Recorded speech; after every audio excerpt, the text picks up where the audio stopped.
ನಮಸ್ತೆ ಮಿತ್ರರೇ, ನೀವು ಹಲವಾರು ಬಗೆಯ ಪತ್ರೊಡೆಗಳನ್ನು ತಿಂದಿರುವಿರಿ. ಅದರಲ್ಲೂ ಸಹ ಈಗ ಮಳೆಗಾಲದಲ್ಲಿ ಕೆಸುವಿನ ಪತ್ರೊಡೆ ಅಂತೂ ಬಹಳ ಫೇಮಸ್, ಬಹಳ ರುಚಿಕರ. ಇವತ್ತು ನಾನು ತುಂಬ ಕೊತ್ತಂಬರಿ ಸೊಪ್ಪು ಉಂಟು, ಅದರಿಂದ ಒಂದು ರುಚಿಕರವಾದ ಪತ್ರೊಡೆಯನ್ನು ಮಾಡಿದ್ದೇನೆ. ಬಹಳ ಟೇಸ್ಟಿಯಾಗಿ ಬರ್ತದೆ. ಹಾಗಾದರೆ ಈ ಒಂದು ಪತ್ರೊಡೆಯನ್ನು ಹೇಗೆ ಮಾಡುವುದು, ಅದಕ್ಕೆ ಏನೆಲ್ಲ ಸಾಮಗ್ರಿಗಳು ಬೇಕು ಎಂದು ನೋಡುವ ಮೊದಲು ಯಾರೆಲ್ಲ ನನ್ನ ಚಾನಲನ್ನು ನೋಡ್ತಿದ್ದೀರಿ, ಯಾರೆಲ್ಲ ಇನ್ನೂ ಸಬ್ಸ್ಕ್ರೈಬ್ ಮಾಡಿಲ್ಲ, ದಯವಿಟ್ಟು ಸಬ್ಸ್ಕ್ರೈಬ್ ಮಾಡಿ ಸಪೋರ್ಟ್ ಮಾಡಿ ಅಂತ ಹೇಳುತ್ತಾ ಬನ್ನಿ ಈ ರುಚಿಕರವಾದ ಆರೋಗ್ಯದಾಯಕವಾದ ಕೊತ್ತಂಬರಿ ಸೊಪ್ಪಿನ ಅಂದರೆ ಕೊರಿಯಾಂಡರ್ ಲೀವ್ಸ್ನ ಪತ್ರೊಡೆ ಹೇಗೆ ಮಾಡುವುದು ಎಂದು ನೋಡೋಣ. ವೀಕ್ಷಕರೇ, ಇವತ್ತು ನೋಡಿ ಒಂದು ದೊಡ್ಡ ಕಟ್ಟು ಕೊತ್ತಂಬರಿ ಸೊಪ್ಪು ಉಂಟು. ಇನ್ನು ತುಂಬ ಮಂದಿ ಇದ್ದರೆ ಇಡೀ ಕಟ್ಟನ್ನು ಯೂಸ್ ಮಾಡಿ, ಸ್ವಲ್ಪ ಮಂದಿ ಆದರೆ ಅರ್ಧ ಕಟ್ಟು ಸಾಕು. ಇದರಿಂದ ಒಂದು ಪತ್ರೊಡೆಯನ್ನು ತಯಾರಿಸೋಣ. ಇದನ್ನು ವಡೆ ಟೈಪಲ್ಲಿ ಸಹ ಮಾಡ್ಬೋದು, ಫ್ರೈ ಮಾಡಿ ಸಹ ಮಾಡ್ಬೋದು, ಅಥವಾ ಅದನ್ನು ರಸದೊಟ್ಟಿಗೆ ಹಾಕಿ ಸಹ ತಿನ್ಬೋದು. ಈಗ ಇಲ್ಲಿ ನೋಡಿ, ಒಂದು 200 ಗ್ರಾಮ್ಸ್ನಷ್ಟು ಕುಚ್ಚಲಕ್ಕಿಯನ್ನು ನಾನು ನೀರಿನಲ್ಲಿ ಒಂದು 8 ಗಂಟೆಗಳ ಕಾಲ ನಿನ್ನೆ ರಾತ್ರಿ ಹಾಕಿಟ್ಕೊಂಡಿದ್ದೇನೆ. ಒಂದು ಗಡಿಯಷ್ಟು ಅಂದರೆ ಒಂದು ತೆಂಗಿನಕಾಯಿ ಅರ್ಧ ಭಾಗದಷ್ಟು ತೆಂಗಿನ ತುರಿ ಬೇಕು, ಸ್ವಲ್ಪ ಹಿಂಗು, ಮತ್ತು ಒಂದು 100 ಗ್ರಾಮ್ಸ್ನಷ್ಟು ಕಡಲೆ ಬೇಳೆಯನ್ನು ಸಹ ಒಂದು 2 ಗಂಟೆಗಳ ಕಾಲ ನೀರಿನಲ್ಲಿ ಹಾಕಿಟ್ಟುಕೊಂಡಿದ್ದೇನೆ. ಇಲ್ಲಿ ಮಸಾಲೆಗೆ ಒಂದು 6-7 ನಿಮ್ಮ ಖಾರಕ್ಕೆ ತಕ್ಕ ಇದು ಬ್ಯಾಡಗಿ ಮೆಣಸು, 1.5 ಚಮಚದಷ್ಟು ಕೊತ್ತಂಬರಿ ಬೀಜ, 1 ಚಮಚದಷ್ಟು ಜೀರ, ಮತ್ತು ಇಲ್ಲಿ ಹಿಂಗು. ಈಗ ಮೊದಲಿಗೆ ಈ ಒಂದು ಕುಚ್ಚಲಕ್ಕಿಯನ್ನು ನಾನು ಸ್ವಲ್ಪ ಗಟ್ಟಿಯಲ್ಲಿ ಗ್ರೈಂಡ್ ಮಾಡಿ ತರ್ತೇನೆ. ಒಂದು 200 ಗ್ರಾಮ್ಸ್ನಷ್ಟು ಈ ಕುಚ್ಚಲಕ್ಕಿ, ಬಿಳಿ ಕುಚ್ಚಲಕ್ಕಿ ಅಂತ ತೆಗೆದುಕೊಂಡಿದ್ದೇನೆ. ಕಟ್ ಸಾಂಬಾರು ಸಹ ತೆಗೆದುಕೊಳ್ಬೋದು. ಸ್ವಲ್ಪ ಬೆಳ್ತಿಗೆ ಅಕ್ಕಿ ತಗೊಂಡ್ರೆ ಅದು ಗ್ರೈಂಡ್ ಮಾಡುವಾಗ ಗಟ್ಟಿ ಕಡಿಲಿಕ್ಕೆ ಆಗ್ತದೆ, ಆದರೆ ಓಕೆ, ಬೆಳ್ತಿಗೆ ಅಕ್ಕಿಯಿಂದ ಮಾಡ್ಬೋದು. ಇಲ್ಲದಿದ್ದರೆ ಅದು ನೀರಾಗ್ತದೆ, ಅದಕ್ಕೆ ನಾನಿವತ್ತು ಕುಚ್ಚಲಕ್ಕಿಯಿಂದ ಮಾಡ್ಕೊಳ್ತಿದ್ದೇನೆ. ವೀಕ್ಷಕರೇ, ಅಕ್ಕಿ ಗ್ರೈಂಡ್ ಆಗಿ ಬಂದು ನೋಡಿ, ಗಟ್ಟಿಯಾಗಿ ನಾನು ಇದನ್ನು ರುಬ್ಬಿಕೊಂಡು ಬಂದಿದ್ದೇನೆ. ಈಗ ಇಲ್ಲಿ ಒಂದು ಬಾಣಲೆಯನ್ನಿಟ್ಟು ಅದಕ್ಕೆ ಒಂದು ಸ್ವಲ್ಪ ಒಂದೇ ಒಂದು ಸ್ಪೂನಿನಷ್ಟು, ಅಥವಾ ಡ್ರೈ ಆಗಿ ಸಹ ನಾವು ಫ್ರೈ ಮಾಡ್ಕೊಳ್ಬೋದು, ಹೇಗೆ ಸಾಕ್ತದೆ. ಈ 5 ಮೆಣಸನ್ನು ನಾನು ಫ್ರೈ ಮಾಡ್ಕೊಳ್ತಿದ್ದೇನೆ. ಅದರೊಟ್ಟಿಗೆ ಕೊತ್ತಂಬರಿ 1.5 ಚಮಚ, 1 ಚಮಚದಷ್ಟು ಜೀರವನ್ನು ಸಹ ಸ್ವಲ್ಪ ಫ್ರೈ ಮಾಡ್ಕೊಡೋಣ. ಜಸ್ಟ್ ಸ್ವಲ್ಪ ಫ್ರೈ ಆದರೆ ಸಾಕು. ಸಣ್ಣ ಉರಿಯಲ್ಲಿ ಮಾಡ್ಕೊಳ್ಬೇಕು.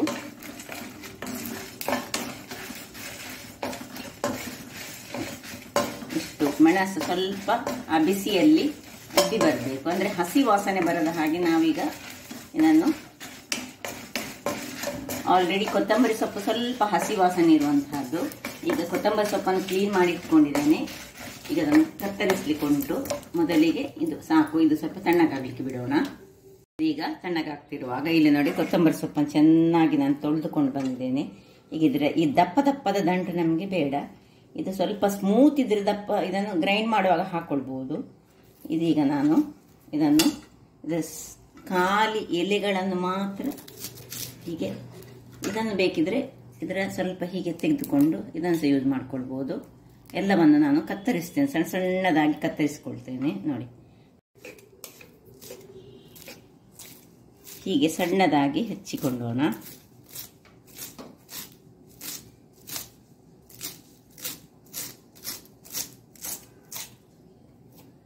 ಏನು ಪರಿಮಳ ಬರ್ತದೆ ಇದು! ಇದನ್ನು ಕತ್ತರಿಸುವಾಗ ಬಹಳ ಪರಿಮಳ. ಎಷ್ಟು ಸಣ್ಣದಾಗ್ತದೆ ಅಷ್ಟು ಸಣ್ಣದು ಮಾಡಿ, ಇದರಲ್ಲಿ ದಂಟಿಲ್ಲದಾಗಿ ನೋಡಿಕೊಳ್ಳಿ ಅಷ್ಟೇ. ಇನ್ನು ಇದನ್ನು ಈ ಒಂದು ಇದಕ್ಕೆ ಹಾಕ್ಕೊಳ್ತಿದ್ದೇನೆ. ಇದಕ್ಕೆ ನಾನು ಗ್ರೈಂಡ್ ಮಾಡುವಾಗಲೇ ಉಪ್ಪನ್ನು ಬೆರೆಸ್ಕೊಂಡಿದ್ದೇನೆ, ಸ್ವಲ್ಪ ರುಚಿಗೆ ತಕ್ಕಷ್ಟು ಉಪ್ಪನ್ನು ಹಾಕೊಂಡಿದ್ದೇನೆ. ಇನ್ನೂ ಸಹ ಸ್ವಲ್ಪ ಹಾಕೊಳ್ಳೋಣ. ನೋಡಿ, ಒಂದು ದೊಡ್ಡ ಕಟ್ಟಿದ್ರೆ ಅದರಲ್ಲಿ ಸರಿ ಅರ್ಧ ಕಟ್ಟನ್ನು ಒಂದು 4-5 ಮಂದಿಗೆ ಆಗುವಷ್ಟಕ್ಕೆ ನಾವು ನೋಡಿ, ಇದ್ರ ದಂಟು ಬೇಡವೇ ಬೇಡ ನಮಗೆ. ಬೇಡ ಹೇಳಿದರೆ ಈ ದಂಟನ್ನು ನಾನು ಹೇಳ್ತೇನೆ ಯಾವುದಕ್ಕೆ ಯೂಸ್ ಮಾಡ್ತಿದ್ದೇನೆ ಅಂತ. ಎಲ್ಲವನ್ನು ಹೀಗೆ ಹೆಚ್ಚಿಟ್ಕೊಂಡು ಹಾಕೊಳ್ತೇನೆ. ವೀಕ್ಷಕರೇ, ಇದೆಲ್ಲ ಹಾಕಿ ಆಯ್ತು ನೋಡಿ. ಈ ದಂಟನ್ನು ನಾನು ಏನು ಮಾಡಿ, ಸ್ವಲ್ಪ ದಂಟನ್ನು ತೆಗೆದುಕೊಂಡು ಸ್ವಲ್ಪ ಸಣ್ಣದಾಗಿ ಹೆಚ್ಚಿಟ್ಕೊಂಡು, ಸ್ವಲ್ಪ ಎಳೆಯದಾದರೆ ಮತ್ತೆ ಸ್ವಲ್ಪ ಒಳ್ಳೆಯದು, ಎಳೆಯ ದಂಟುಗಳಿದ್ರೆ ಸಹ ಒಳ್ಳೆಯದು. ಇದನ್ನೀಗ ಇಷ್ಟು ದಂಟನ್ನು ಈ ಸಣ್ಣ ಮಿಕ್ಸಿಗೆ ಹಾಕೊಳ್ತಿದ್ದೇನೆ. ಇನ್ನು ಈ ಮಿಕ್ಸಿಯಲ್ಲಿ ಈ ಸಣ್ಣಗಾದಂತಹ ಮಸಾಲೆಯನ್ನು ಹಾಕೊಳ್ತಿದ್ದೇನೆ.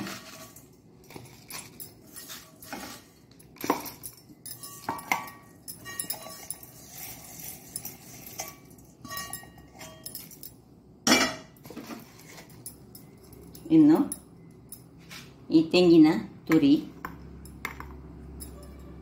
ಮತ್ತೆ ಒಂದು ನೆಲ್ಲಿಕಾಯಿ ಗಾತ್ರದಷ್ಟು ಇಷ್ಟೇ ಸಣ್ಣ ಹುಳಿ ಬೇಕು ನಮಗೀಗ. ಇಷ್ಟನ್ನು ಹಾಕಿ ಇದಕ್ಕೆ ಸ್ವಲ್ಪ ನೀರನ್ನು ಹಾಕ್ಕೊಂಡು ನಾನು ಗ್ರೈಂಡ್ ಮಾಡಿ ತರ್ತೇನೆ.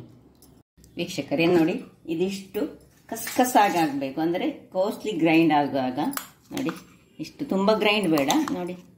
ಈ ರೀತಿ ಆದಾಗ ಇದಕ್ಕೆ ನಾವು ಈ ಕಡಲೆಬೇಳೆ ಏನು ಇದು ನೆನೆಸಿಟ್ಟಿದ್ದೇವೆ ನೋಡಿ, ಇದನ್ನು ಹಾಕಿ ಸ್ವಲ್ಪ ಇದನ್ನು ಸಹ ಈಗ ತರಿಯಾಗಿ ನಾನು ರುಬ್ಕೊಳ್ತಿದ್ದೇನೆ. ಇಲ್ಲಿ ನೋಡಿ ವೀಕ್ಷಕರೇ, ತರಿಯಾಗಿ ನಾನೊಂದು 2 ಚಮಚ ಇದರಲ್ಲಿ ನೀರು ಹಾಕೊಂಡೆ ರುಬ್ಬುವಾಗ. ಅದರಲ್ಲಿ ಸ್ವಲ್ಪ ಈ ಕಡಲೆಬೇಳೆ ತುಂಡು ನಮಗೆ ಸಿಕ್ಕಬೇಕು. ಈಗ ಇದನ್ನು ಇದಕ್ಕೆ ಹಾಕೊಳ್ತಿದ್ದೇನೆ ನೋಡಿ. ಎಲ್ಲಕ್ಕೆ ಸಹ ನಾನು ಗ್ರೈಂಡ್ ಮಾಡುವಾಗಲೇ ಚೂರು ಉಪ್ಪನ್ನು ಹಾಕೊಂಡಿದ್ದೇನೆ. ಉಪ್ಪು ನಿಮ್ಮ ಟೇಸ್ಟಿಗೆ ತಕ್ಕ ಉಪ್ಪನ್ನು ಹಾಕೊಳ್ಳೋದು ನೋಡಿ. ಎಲ್ಲವನ್ನು ಇದಕ್ಕೆ ಶಿಫ್ಟ್ ಮಾಡ್ಕೊಳ್ಳೋಣ. ಇನ್ನು ಕೈಯಲ್ಲಿ ಇದನ್ನು ಚೆನ್ನಾಗಿ ಮಿಕ್ಸ್ ಮಾಡಿಕೊಳ್ಳೋಣ. ಇಲ್ಲಿ ಬೇಕಿದ್ರೆ ನಿಮಗೆ ಸ್ವಲ್ಪ ಚೂರು ಬೆಲ್ಲ ಸಹ ಹಾಕೊಳ್ಳುವುದು ಬೇಕಿದ್ದರೆ, ಸ್ವಲ್ಪ ರುಚಿ ಆಗ್ತದೆ ಬೆಲ್ಲ ಹಾಕಿದರೆ ಗ್ರೈಂಡ್ ಮಾಡುವಾಗ. ಅದು ಆಪ್ಷನಲ್, ನಿಮಗೆ ಬೇಕಿದ್ದರೆ ಹಾಕ್ಕೊಳ್ಬೋದು, ಬೇಡದಿದ್ದರೆ ಬಿಡ್ಬೋದು ನೋಡಿ. ಎಲ್ಲವನ್ನು ಚೆನ್ನಾಗಿ ಮಿಕ್ಸ್ ಮಾಡ್ಕೊಳ್ಳೋಣ. ಇದು ಮಿಕ್ಸ್ ಆಗ್ತಾ ಇರುವಾಗ ಇಲ್ಲಿ ನೋಡಿ ಇಲ್ಲಿ ನಾನು ಗ್ಯಾಸನ್ನು ಉರಿಸಿಕೊಂಡು ಇಲ್ಲಿ ಸ್ಟೀಮರನ್ನು ಬಿಸಿಯಾಗಲಿಕ್ಕೆ ಇಡ್ತಾ ಇದ್ದೇನೆ ನೋಡಿ. ಇಲ್ಲಿ ಇದನ್ನೀಗ ಮಿಕ್ಸ್ ಮಾಡ್ಕೊಳ್ಳೋಣ ನೋಡಿ. ಸ್ಟೀಮರ್ ಬಿಸಿ ಆಗುವಾಗ ನಮ್ಮದಿದು ರೆಡಿ ಆಗ್ತದೆ. ಇಲ್ಲಿ ಸ್ವಲ್ಪ ಈಗ ನಿಮಗೆ ಬೇಕಿದ್ದರೆ ಸ್ವಲ್ಪ ಹಿಂಗನ್ನು ಹಾಕ್ಕೊಳ್ಬೋದು. ನಾನು ಹೇಳಿದೆಲ್ಲ ಅದೆಲ್ಲ ಆಪ್ಷನಲ್. ಸ್ವಲ್ಪ ಹಿಂಗು, ಯಾಕೆ ಸ್ವಲ್ಪ ಕಡಲೆಬೇಳೆ ಯೂಸ್ ಮಾಡೋದ್ರಿಂದಾಗಿ ಸ್ವಲ್ಪ ಹಿಂಗನ್ನು ಹಾಕ್ಬೋದು. ಕೆಲವರು ಇದಕ್ಕೆ ಬೆಳ್ಳುಳ್ಳಿ ಹಾಕ್ತಾರೆ. ನಾನು ಬೆಳ್ಳುಳ್ಳಿ ಹಾಕೋದಿಲ್ಲ, ನೀರುಳ್ಳಿ ಬೆಳ್ಳುಳ್ಳಿ ಯೂಸ್ ಮಾಡಲಿಲ್ಲ ಇದಕ್ಕೆ ನಾನು. ಏನು ಈಗ ಗಟ್ಟಿಯಾಗಿ ಇರಬೇಕು.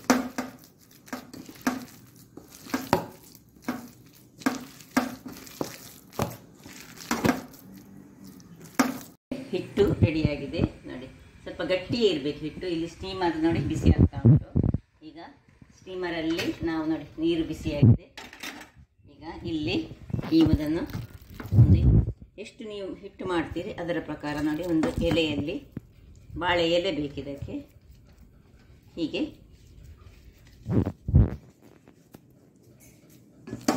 2 ಪಾಲು ಮಾಡ್ತಿದ್ದೇನೆ ನಾನು. 2 ಉಂಡೆಗಳಾಗಿ ಇಟ್ಕೊಳ್ತೇನೆ ನೋಡಿ. ಮತ್ತು ನಮಗೆ ಕಟ್ ಮಾಡಲಿಕ್ಕೆ ಬೇಕು, ಅದಕ್ಕೋಸ್ಕರ ನಾನು ಈ ಶೇಪಿನಲ್ಲಿ ಇದನ್ನು ದಪ್ಪದಲ್ಲಿ. ಬಹಳ ರುಚಿಯಾಗಿ ಬರ್ತದೆ ಅದು. ಕೊತ್ತಂಬರಿ ಸೊಪ್ಪಂತ ಆರೋಗ್ಯಕ್ಕೆ ಸಹ ಬಹಳ ಉತ್ತಮ ಅಲ್ಲ. ಹಾಗಾಗಿ ನೋಡಿ ಹೀಗೆ ರೌಂಡ್ ಮಾಡಿಕೊಂಡು ಇದನ್ನು ಹೀಗೆ ಮಾಡಿ ಇದರ ಒಳಗೆ ಇಟ್ಕೊಳ್ಳೋಣ.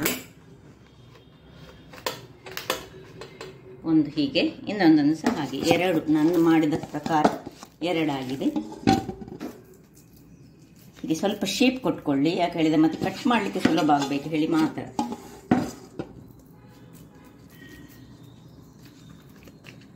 ಎಲೆಯಲ್ಲಿ ಹೀಗೆ ಶೇಪ್ ಕೊಟ್ಟರೆ ಸಹ ಆಗ್ತದೆ. ನೀವು ಕೊಟ್ಟು ಹೀಗೆ ಮುಚ್ಚಿ ಇನ್ನು ಸಹ ಇದರಲ್ಲಿ ಇಟ್ಟುಕೊಳ್ಳೋಣ. ಒಂದು ಇಲ್ಲಿ ಆಯಿತು, ಇನ್ನೊಂದನ್ನು ಸಹ ಇದರಲ್ಲಿ ಇಟ್ಕೊಂಡು ಬೇಯಿಸ್ಕೊಳ್ಳೋಣ. ಮುಚ್ಚಳವನ್ನು ಮುಚ್ಚಿ ಒಂದು 20 ನಿಮಿಷಗಳ ಕಾಲ ಬೇಯಿಸ್ಕೊಳ್ಳೋಣ. ಒಂದು 15ರಿಂದ 20 ನಿಮಿಷಗಳ ನಂತರ ಇದನ್ನು ನಾನು ಆಫ್ ಮಾಡ್ಕೊಳ್ತಿದ್ದೇನೆ ವೀಕ್ಷಕರೇ. ನೋಡುವ, ಬೇಕಿದ್ರೆ ಚೆಕ್ ಮಾಡ್ಕೊಳ್ಳೋಣ. ಖಂಡಿತ ಬೆಂದಿರ್ತದೆ. ಯಾಕೆ ಹೇಳಿದ್ರೆ ನೋಡಿ, ಇದನ್ನೊಂದು ಹೀಗೆ ನೋಡಿ, ಏನು ಹಿಡ್ಕೊಳ್ಳಿಲ್ಲ. ಸ್ವಲ್ಪ ತಣ್ಣಗಾಗಲಿ, ಆಮೇಲೆ ನಾನು ಅದನ್ನು ಹೊರಗೆ ತೆಗಿತೇನೆ. ಒಂದನ್ನು ನೋಡಿ ಇಲ್ಲಿ ಹೊರಗೆ ತೆಗೆದೆ, ಹೇಗೆ ಚೆನ್ನಾಗಿ ಬೆಂದಿದೆ ನೋಡಿ, ಏನು ಚೆನ್ನಾಗಿದೆ. ಇಲ್ಲಿ ನೋಡಿ ಇನ್ನೊಂದು ಒಳ್ಳೆ ಬೆಂದಿದೆ. ಹೀಗೆ ಬಿಸಿ ಉಂಟು. ಇದನ್ನು ಈಗ ನಾವು ಕಟ್ ಮಾಡೋಣ, ಸ್ವಲ್ಪ ತಣ್ಣಗಾಗಲಿ. ವೀಕ್ಷಕರೇ ನೋಡಿ, ಒಳ್ಳೆ ತಣ್ಣಗೆ ಸ್ವಲ್ಪ ಆಯಿತು. ಈಗ ಇದನ್ನು ಬೇಕಿದ್ರೆ ಪೀಸ್ ಮಾಡಿಕೊಂಡು ಹೀಗೆ ಸಹ ತಿನ್ಬೋದು, ಅಥವಾ ನಾವಿದನ್ನು ಹೀಗೆ ನಾವು ಈ ಕೆಸುವಿನ ಎಲೆಯ ಪತ್ರೊಡೆ ಮಾಡಿ ಇದನ್ನು ಕಾಯಿಸ್ಕೊಳ್ತೇವೆ ನೋಡಿ, ಹಾಗೆ ಸಹ ಮಾಡ್ಬೋದು, ಅಥವಾ ಮಸಾಲೆಗೆ ಸಹ ಹಾಕ್ಕೊಳ್ಬೋದು. ಈಗ ನಾನು ಸ್ವಲ್ಪ ಕಾಯಿಸಿ ತೋರಿಸ್ತೇನೆ ನಿಮಗೆ ನೋಡಿ.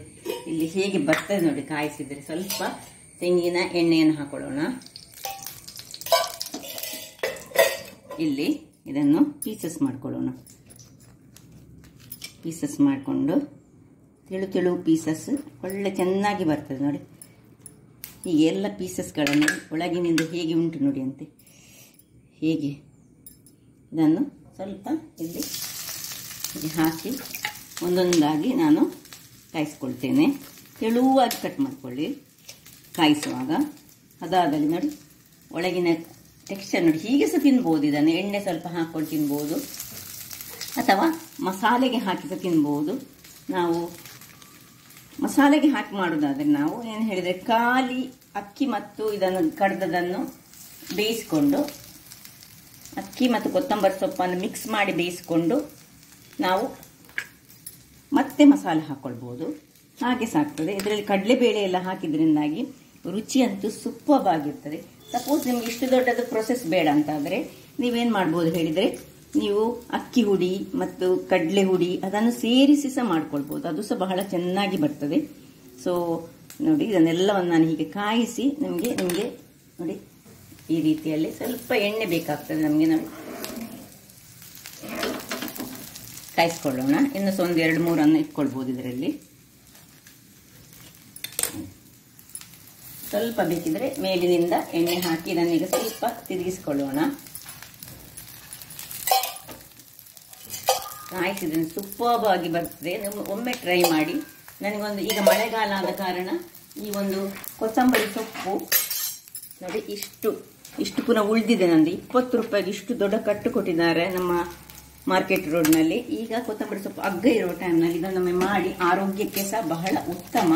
ಇದು ಕಾಯಿಲಿ ವೀಕ್ಷಕರೇ. ಇಲ್ಲಿ ನೋಡಿ, ಒಂದು ಸರ್ತಿ ಒಮ್ಮೆ ಅಡಿ ಮೇಲೆ ಮಾಡಿಕೊಂಡೆ. ತುಂಬ ಎಣ್ಣೆ ಸಹ ಬೇಕಂತ ಏನಿಲ್ಲ. ನೋಡಿ ಹೇಗೆ ಬಂತು ನೋಡಿ ಇದರ ಅಡಿಯಲ್ಲಿ. ನೋಡಿ ಕ್ರಿಸ್ಪಿಯಾಗಿ ಸೌಂಡ್ ಬರ್ಬೋದು, ಕ್ರಿಸ್ಪಿ ಸಹ ಬರ್ತದೆ. ಅಥವಾ ನೀವು ಕಾಲಿಸಿ ಹೀಗೆ ತಿನ್ನಲಿಕ್ಕೆ ಆರೋಗ್ಯಕ್ಕಂತೂ ಬಹಳ ಉತ್ತಮ. ಇದನ್ನು ನೀವು ಈ ಹೆರಿಗೆ ಆದವರಿಗೆ ಸಹ ಇದನ್ನು ಕೊಡ್ಬೋದು. ಯಾಕೆ ಹೇಳಿದರೆ ಪತ್ರೊಡೆ ಹೀಗೆ ಕೊಡುವುದಿಲ್ಲ, ಸ್ವಲ್ಪ ನಂಜಾಗ್ತದೆ ಹೇಳಿ. ಆದರೆ ಯಾರಿಗೆ ಬಾಣಂತಿಯರಿಗೆ ಇಂಥದ್ದೆಲ್ಲ ಈ ಸೊಪ್ಪಿನಿಂದ, ಕೊತ್ತಂಬರಿ ಸೊಪ್ಪಿನಿಂದ ಮಾಡಿದಂಥದ್ದು ಬಹಳ ದೇಹಕ್ಕೆ ಒಳ್ಳೆಯದು. ಈ ಹಾಲಿನ ಉತ್ಪನ್ನ ಸಹ ಹೆಚ್ಚಾಗ್ತದೆ ಈ ಕೊತ್ತಂಬರಿ ಸೊಪ್ಪಿನಿಂದಾಗಿ. ಸೊ ರೆಡಿ ಆಯಿತು ನೋಡಿ. 2 ಸತಿ ನಾನು ಇದನ್ನು ಅಡಿ ಮೇಲೆ ಮಾಡಿಕೊಂಡೆ. ಈಗ ಆಫ್ ಮಾಡಿಕೊಂಡು ಸರ್ವ್ ಮಾಡ್ತಿದ್ದೇನೆ. ನೋಡಿ ಹೇಗೆ ಬಂತು ನೋಡಿ. ಕರ್ಕುರ್ ಉಂಟು, ಅಥವಾ ಖಾಲಿ ಸಹ ಹೀಗೆ ತಿನ್ಬೋದು. ಸೊ ನೋಡಿದ್ರಲ್ಲ ವೀಕ್ಷಕರೇ, ಒಂದು ಕೊತ್ತಂಬರಿ ಸೊಪ್ಪಿನಿಂದ ಸಹ ಪತ್ರೊಡೆಯನ್ನು ಯಾವ ರೀತಿಯಲ್ಲಿ ಮಾಡಬಹುದು ಹೇಳಿ.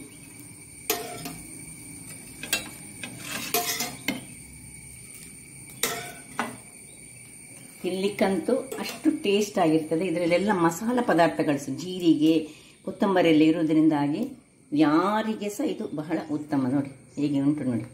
ನೋಡಿ ತಿನ್ನಲಿಕ್ಕೆ ಸಹ ಅಷ್ಟೇ ರುಚಿಯಾಗಿದೆ. ಬ್ರೇಕ್ಫಾಸ್ಟ್ ಆಗಿ ಸಹ ಯೂಸ್ ಮಾಡ್ಬೋದು. ಸ್ವಲ್ಪ ಖಾರ ಹೆಚ್ಚು ಮಾಡಿದರೆ ಮಧ್ಯಾಹ್ನ ಊಟಕ್ಕೆ ಸಹ ಆಗ್ತದೆ, ಸಂಜೆಯ ಕಾಫಿಗೆ ಸಹ ಆಗ್ತದೆ. ಹಾಗಾದರೆ ನನ್ನ ಈ ಕುಕಿಂಗ್ ಚಾನಲ್ ನಿಮಗೆ ಇಷ್ಟ ಆದರೆ ಬೋಳೂರು ಸುವರ್ಣ ಚಾನಲನ್ನು ಲೈಕ್ ಮಾಡಿ, ಶೇರ್ ಮಾಡಿ ಹಾಗೂ ಸಬ್ಸ್ಕ್ರೈಬ್ ಮಾಡಿ.